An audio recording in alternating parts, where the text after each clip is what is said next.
आप देख रहे हैं RN24 न्यूज। नमस्कार, मैं जितेंद्र सिंह। आज उपस्थित हैं गोविंद नगरी सत्यपथ, जहां पे हमारे साथ मौजूद हैं डॉक्टर संपूर्णानंदमल जी, जो 9 फरवरी को गांधी मैदान पटना में एक सत्याग्रह करने वाले हैं, जो पूरे देश को लेकर शराबबंदी के लिए ये पटना गांधी मैदान पर बैठने वाले हैं। और 9 फरवरी 11 बजे गांधी मैदान पटना में हम इनसे बात करेंगे इसको लेकर के, जो बिहार में शराबबंदी जो कानून है वहाँ के मुख्यमंत्री माननीय नीतीश कुमार जी ने लगाए हैं, और वहीं से अपना सत्याग्रह स्टार्ट करेंगे। हम इनसे बात करेंगे और जानने का प्रयास करेंगे क्या है। नमस्कार सर, हमारे चैनल में आपका स्वागत है। वेलकम आपके चैनल को। 9 फरवरी को मैं पटना के गांधी मैदान से न केवल शराबबंदी वरन GST, toll tax, diesel petrol के दाम और शराब बेचा जाना हिंदुस्तान के अंदर, इस सब का विरोध, वहीं से एक ऐसे क्रांति का सूत्रपात करूंगा, एक ऐसी क्रांति करूंगा जो दिल्ली के सदन तक जाएगा। इन बहरों को जो बहरे बैठे हुए हैं, न जाने इनको मनुष्य कहूं कि क्या कहूं, इनको किस शैली से, किस भाषा से कहूं। 1 दर्जन पत्र मैंने प्रेसिडेंट ऑफ इंडिया को, महामहिम प्रेसिडेंट को और वित्त मंत्री को और स्पीकर को लिख चुका हूं। लगता ही नहीं कि ये इनके ऊपर इसका कोई असर है। मैं 1 दर्जन से अधिक पत्र लिखा हूं कि आप टोल टैक्स, जीएसटी और डीजल पेट्रोल के दाम और शराब बेचना हिंदुस्तान के अंदर बंद कर दें। और गांधी का पटना मैदान मैंने इसलिए किया है कि वो एक हिस्टोरिक प्लेस है। और गांधी मैं एक सवाल आपसे करूंगा, ये जो शराबबंदी को लेकर के आप सत्याग्रह कर रहे हैं गांधी मैदान पटना में, जो शुभारंभ करेंगे आप, क्या लग रहा है आपको कि इस शराबबंदी का जो आप सत्याग्रह कर रहे हैं, इससे लोग, भारत के लोग समझेंगे और आपका साथ देंगे, या इसको सरकार इस चीज़ को मानने के लिए तैयार होगी? क्योंकि बताते चले हम आपको कि लोग बताते हैं कि शराब से ज़्यादा टैक्स आता है सरकार के पास, और इससे अर्थव्यवस्था पर भारत में बहुत इससे वृद्धि होती है। उसमें 2 उत्तर है आपका। एक तो ये कि शराब से पैसा यदि आता हो तो क्या पैसा किस बात के लिए है? पैसा विकास के लिए है, आदमी को बचाने के लिए है, सबके लिए है ना।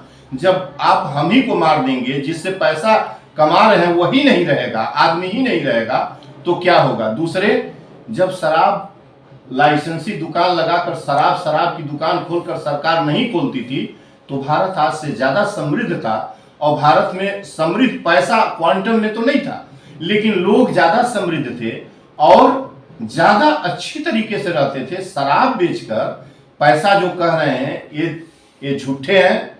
ये वो सरकारें हैं जो शराब बेचकर कहता है कोई कि हम देश को। ये सरकार वर्ल्ड की सबसे बड़ी पार्टी मानी जाती है, ये भारतीय। ये सब सवाल नहीं, ऐसे सवाल नहीं। वर्ल्ड की वो ये उनका कंसर्न है, वर्ल्ड की बड़ी हो छोटी हो हम नहीं जानते, लेकिन शराब को मैं बिकने नहीं दूंगा। और जो आप कह रहे हैं कि लोग क्या, बिहार जैसा एक महापुरुष ने, एक मानवीय हृदय पॉलिटिशियन ने, मैं कहता हूं कि हिंदुस्तान में एक व्यक्ति जो जीवित है, जिसके अंदर मनुष्यता बची है, सबसे ज्यादा यदि गरीब शराब पीने का, बेचने का असर पड़ता है इम्पैक्ट, तो गरीबों के ऊपर पड़ता है। उनकी बची कुची जो दौलत होती है ना, वो भी बेच के पी जाता है अज्ञानता बस। तो उसको उस तक आप शराब न ले जाइए। और ऐसा भी नहीं है कि शराब नहीं पिएगा तो मर जाएगा, ये आपकी बदमाशी है, अज्ञानता बस होती है। आप रोक दीजिए, नहीं पिएगा। तो अब बिहार में आप उदाहरण देख लीजिए ना, बिहार में बंद तो है, लेकिन लोग पी रहे हैं, और लोग पी रहे हैं, और कितने लोगों का जान भी जा चुका है शराब से। आप लाइए छपरा में जो शराब अभी 2 महीने पहले कांड हुआ है, 1.5 महीने, जिसमें ह्यूमन राइट्स कमीशन भी आ गया इंक्वायरी के लिए। यह वो अभ्यंतर और प्रतिगामी ताकतें हैं जो शराबबंदी का विरोध कर रही हैं। इन्होंने कैरी करके नेबरिंग स्टेट से शराब ले जाके और वहां स्थानीय स्तर पर शराब बना के जो शासक लगाया है, वो आपके घर में चश्मा लगा के प्रत्येक घर में देखने नहीं चाहेगा। आप पहली बात जान लीजिए। लेकिन शराब की जो कानून है बिहार के अंदर, वो बहुत मजबूती से, और एक युग पुरुष, मैं आज कह रहा हूं, इतिहास के पन्ने में दर्ज होगा नीतीश का नाम। मुझसे कोई भी कभी कोई रिश्ता नहीं किसी उनके विधायक के घर भी शराब पकड़ा गया था, जेडीयू के और भाजपा के, आप क्या कह रहे हैं? आप इसका मतलब ये नहीं है कि वो अनुमति दी है शराब बनाइए और जेडीयू का विधायक बनवाता होगा, हम नहीं कहते। शराब का, अगर नीतीश कुमार जी का भी स्टेटमेंट आया था जब वहां पे मौत हुई थी शराबों से, तो नीतीश जी का भी स्टेटमेंट आया था, जो पिएगा वो मरेगा। तो इसमें कौन सा बुरा स्टेटमेंट था? इस पर पूरे देश में कोलाहल मच गया। इतना करने के बाद भी आप ट्रेन के सामने, ट्रेन कह रहा है कि ट्रेन के सामने कूदो मत, बैरियर लगवा दिया कि अबे जाली तोड़ के आप कूदने जा रहे हैं ट्रेन के सामने तो कट जाएंगे। लेकिन यह आप इस पर हमसे बहस न करिए। हम ये कह रहे हैं कि जो सरकार दुकान खोल के लाइसेंसी मदिरा की बेच रही है, प्राइम लोकेशन पर देश भर में मदिरा की मॉडल्स आप खोल दे गए हैं, विदेश से शराब ला के बेची जा रही है। सरकार ऐलान करे ना, जो लोग बहुत कुछ करेंगे। आप ये बताइए कि बिहार में इतने लोग मर गए, वो वायोलेट किए उनके कानून का। उन्होंने नहीं कहा कि वायोलेट करिए, उन्होंने शराब बनाने की अनुमति नहीं दी। आप कानून को ब्रीच ऑफ रूल कर रहे हैं, तो आप जब कर रहे हैं, पी रहे हैं, तो उसका खामियाजा आपको भुगतना पड़ेगा। लेकिन इस आज की परिस्थिति में जब हुकूमत इस देश की लफंगी हुकूमत है यार, जो मनुष्यता मार चुका है, इस हुकूमत ने हिंदुस्तान के अंदर कुछ भी नहीं बचा है इंसान का जीवन। और इनका पैमाना क्या है? अडानी, अंबानी, शेयर बाजार, म्यूचुअल फंड्स और स्टॉक एक्सचेंज से अपने अमीरी और गरीबी को तौलते हैं। जरा गांव की तरफ चले जाएं, 100 में 95 आदमी को किसी न किसी तरह का अभाव है। 100 में 80 तो ये एक्सेप्ट कर चुके हैं कि गरीब है जिनको मैं अनाज देता हूं। सेंसस करा लीजिए, 36 करोड़ की आबादी जो लॉकडाउन के पहले गरीबों की थी, 36 करोड़ गरीब यहाँ थे। 131 करोड़ में वो आज आबादी आज 142 करोड़ में 92 करोड़ गरीबों की आबादी हो गई है। क्या आप बात करेंगे? आपने दफन कर दिया हिंदुस्तान की पूरी गरीबी और उसकी। और मैं 9 फरवरी को उसी पटना के गांधी मैदान में, जो दुनिया का ऐतिहासिक जगह है, वहीं से सत्याग्रह स्टार्ट करूंगा, जैसे चंपारण से गांधी ने चालू किया था। मैं नहीं चलने दूंगा इनका जीएसटी। आप गेहूं पर, चावल पर, आटे पर, दाल, चावल, नमक, चीनी, तेल, हवा, दवा, पानी और लकड़ी पर जीएसटी लगाओगे? कैसे लगाते हो? गुंडे हो तुम लोग, सभी के सभी गुंडे हैं। और कोई सांसद 525 में से 525 सांसद और 243 सांसद से पूछिए कि क्या इन्होंने अनुमति दी है? ये सब गुंडों ने अपने मन से। जीएसटी काउंसिल की बैठक आप चंडीगढ़ में 47वीं करके, और जो लफंगे और लुटेरे गए हैं, इनके जो मिनिस्टर्स हैं वो क्या है? चोर हैं और क्रिमिनल हैं। ये गए हैं और सदन के बाहर, टैक्सेशन सदन का मामला है, किसी पर टैक्स नहीं लगना चाहिए। ये टैक्स जो इम्पोज किए हैं इन खाने पीने को सामानों पर, अभी 47वीं बैठक के बाद हुई है, नहीं लगना चाहिए। 28% जीएसटी लीजिएगा, चमड़ी उधेड़ लीजिएगा हिंदुस्तान चलाने के लिए। क्यों 28% जीएसटी लेते हैं? ये चीज लोग नहीं समझ रहे हैं ना। आप तो कह रहे हैं, लेकिन जो गरीब तबके के लोग हैं, जो शोषित वंचित लोग हैं, वो तो 5 किलो राशन और 2000 सामान्य निधि से वो लोग खुश हैं। सुनिए, बताएं, आप और हम जो बैठ के इस हवेली में बैठा हूं, समझ गए ना, उसकी जिम्मेदारी है। विवेकानंद कहा करते थे कि जो ग्रेजुएट्स है और उनके सामने यदि कोई गरीब बिना पढ़े गरीबी झेल रहा है, तो मैं उनको ग्रेजुएट नहीं मानता हूं। उनका काम आज जैसे पढ़े हुए मीडिया के ऊपर, मेरे जैसे पढ़े हुए जो दिन भर कुदाल चला के मर जाता है, उसके सामने रुपया वो आंख से नहीं देखता। उसके खाते में आप 10,000 रुपया भेज दीजिए, अपना शरीर बेचने को तैयार हो जाएगा। 5 किलो अनाज ही उसका जीवन है।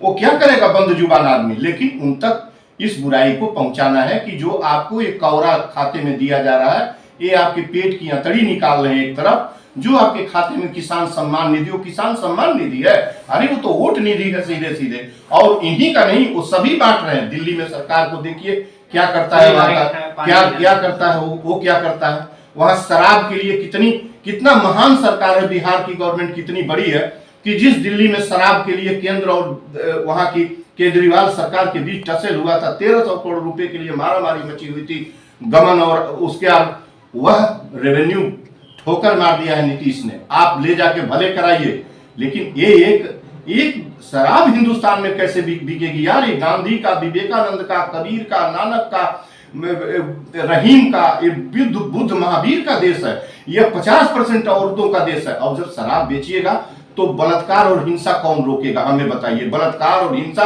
शराब पर टिका हुआ है। क्या ये बात जो आप कर रहे हैं, इस बात को लोग समझ पाएंगे? अभी देखा गया है कि शालिग्राम नेपाल से एक पत्ता आप विषयांतर न होइए, लाइए इधर। और लोग बहुत भीड़ लगाए हुए थे। 11 बजे रात को 2 लाख 3 लाख लोग उसके पीछे चल रहे हैं। क्या आप ये काम कर रहे हैं, शराबबंदी को लेकर आगे आ रहे हैं, क्या आपका भी समर्थन लोग करेंगे? सुनिए, ये अज्ञानता बसा रहे थे एक बात, और दूसरे वो कौन है? वो वही अंधभक्त हैं जो माँ के पेट से पैदा होते हैं और कहते हैं कि देवी माँ, पत्थर की देवी माँ पैदा की है। ठीक है ना? माँ पैदा करती है और मृत्यु के बाद कहाँ जाते हैं? मिट्टी में दफन होते हैं। हम आप सभी वो गुमराह कर आज देश को वोट के लिए देश को बांटने वाले एक भेड़िए जो हिंदुस्तान के भेड़िए हैं, ये सभी जानते हैं मिट्टी में दफन होंगे, लेकिन स्वर्ग की कल्पना करते हैं, स्वर्ग की बात करते हैं। उनको मालूम है कि वो पत्थर है, उसमें जीवन नहीं है। उस पत्थर के लिए क्या क्या, उस पत्थर को मैंने आंख से देखा है कि किस तरीके से जब जा रहा था तो उसके पीछे पुलिस की 50 गाड़ी उसकी वो कर रही थी, वो जो है पेट्रोलिंग कर रही थी आगे से, और चोचो हूँ बजता हुआ चला जा रहा था। क्या नॉनसेंस एक्टिविटी हो रही थी, कितनी भीड़ पीछे दौड़ रही थी। कम से कम 50 गाड़ी दौड़ रही थी और पत्थर एक ट्रक के ऊपर लदा हुआ था, दो ट्रक आगे जा रही थी। मैं महवा चुंगी के ऊपर देखा था। मैं उसको उस विवाद को नहीं जाना चाहता, लेकिन मैं बेरोजगारी और गरीबी कैसे पैदा हुई, इन बेईमानों ने पैदा किया है। आप इनकी सत्ता, इन बेईमानों को हटा दीजिए। अभी रोज एक पॉलिटिकल पार्टी बनेगी जाति के रूप में। हिंदुस्तान में बेरोजगारी ये लोग पैदा की है, ये लोग कह रहे हैं हम रोजगार दे रहे हैं, कोई रोजगार विकास कर रहे हैं। आप देखिए क्या रोजगार दे रहे हैं। आप जब पब्लिक सेक्टर बेच दीजिएगा तो रोजगार कहाँ दीजिएगा? अंडा बेचवाइएगा, तरकारी बेचवाइएगा, मूंगफली बेचवाइएगा, सड़कों के किनारे धंधे करवाइएगा, वहां से भी आप चौड़ीकरण सड़क के नाम पर उजाड़ दीजिएगा। आप क्या कर रहे हैं? तो चलने में सही रहेगा ना, मान लीजिए चौड़ीकरण क्या तो चलेगा? जनता के लिए तो। अरे आप क्या बजाना चाहते हैं? जब हम नहीं रहेंगे तो कौन चलेगा? जब वो गरीब नहीं रहेगा, गरीब, आपको पता है कि एक्सप्रेसवे, बुलेट ट्रेन और वंदे भारत में कितने लोग चलेंगे? 3% लोग चलेंगे। 0 से 3% लोग ही, और इंटरनेशनल एयरपोर्ट में 0 से कम % लोग वहां पहुंचेंगे इंटरनेशनल एयरपोर्ट पर जहाज पर चढ़ने के लिए। 350 इंटरनेशनल एयरपोर्ट आप बना रहे हैं देश के अंदर, 350 इंडस्ट्री बना दिए होते देश के अंदर। प्रत्येक जिले में 350, 671 जिलों में 300, 350 जिलों में इंडस्ट्री आप बना दिए होते। Central university based on agriculture university बना दिए होते तो कितने लोग रोजगार पाते? डायरेक्ट इनडायरेक्ट एक इंडस्ट्री पर 1 लाख लोग पाएंगे, 50 लाख लोग रोजगार पाते, एक डेट में पाते।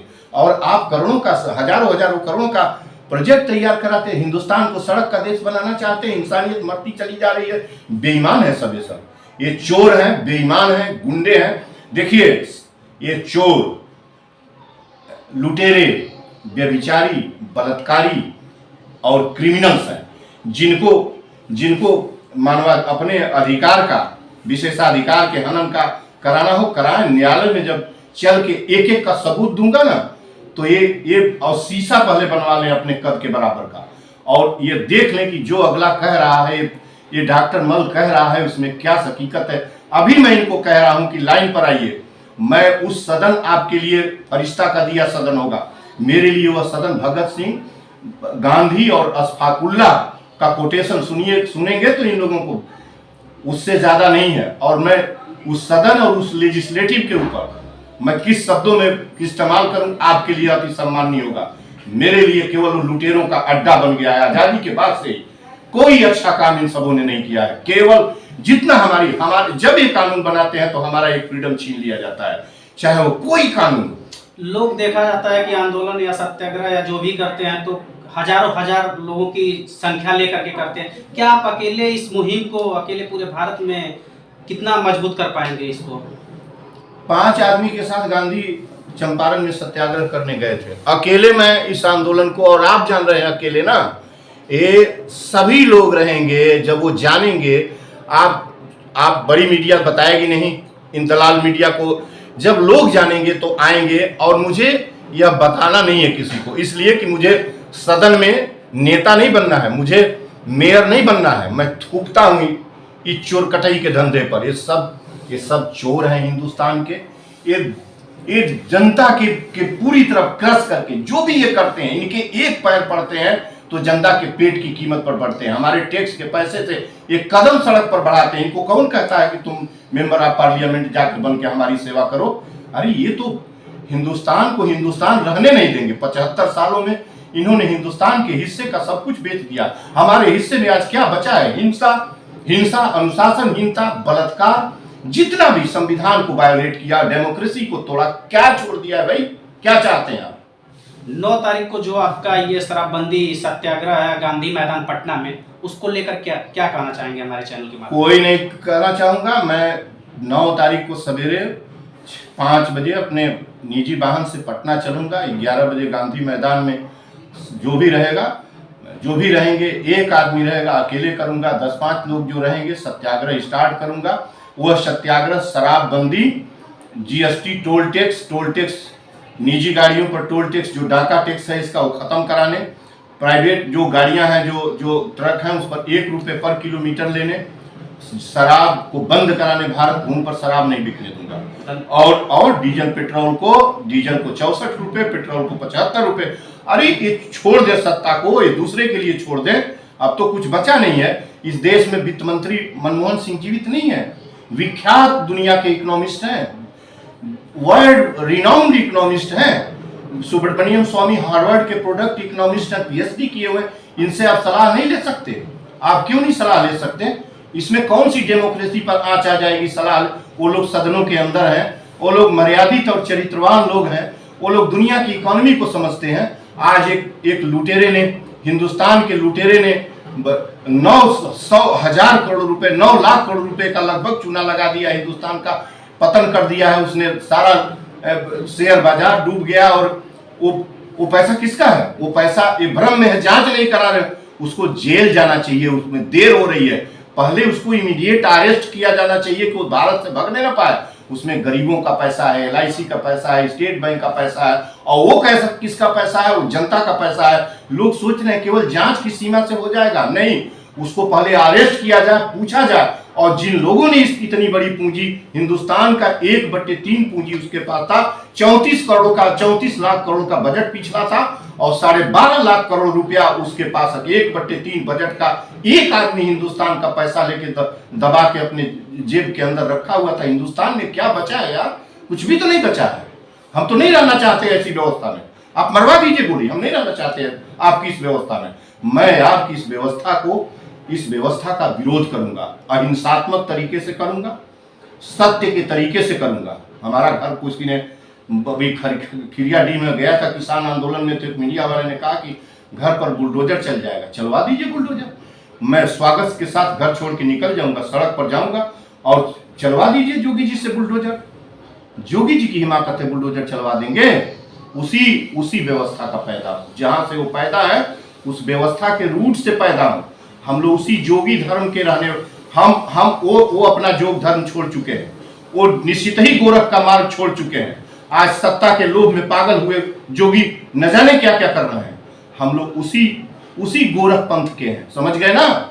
मनुष्यता के साथ जीना चाहते हैं।